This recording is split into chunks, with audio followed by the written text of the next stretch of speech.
ধনেপাতাও দিয়ে দিয়েছি, আর এদিকে বেসনটাও গুলে রেখে দিয়েছি। আর এখানে কুমড়ো আলু সয়াবিনও সিদ্ধ হয়ে গেছে।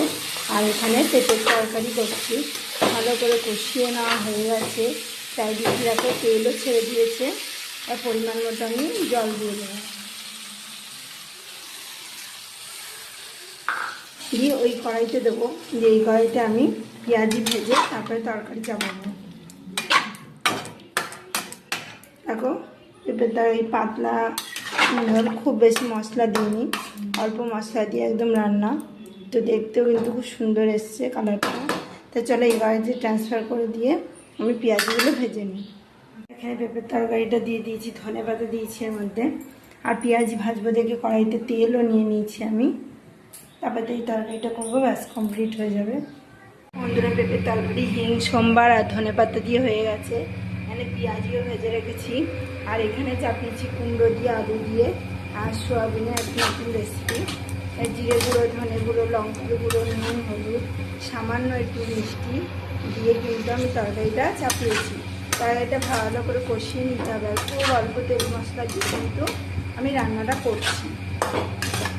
খুব বেশি তেল দিইনি, একদমই অল্প তেল দিয়ে গোটা জিরে ফোড়ন দিয়ে আমি সবজিগুলো প্রথমে দিয়ে দিয়েছি।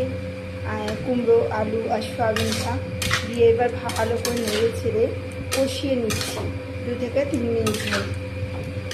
কষানো কমপ্লিট হলে অল্প একটু জল দেবো, দিয়ে আবারও কষিয়ে নেবো। দিয়ে তারপর পরিমাণ মতো জল দিয়ে কুমড়োটা একটু সিদ্ধ করে নিয়েছি।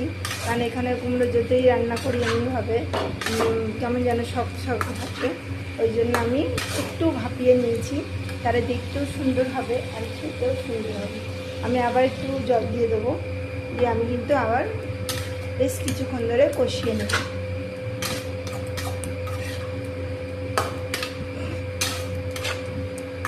কষানোটা কিন্তু মেন, বেশিক্ষণ ধরে কষালে কিন্তু স্বাদটা বেশি আসে।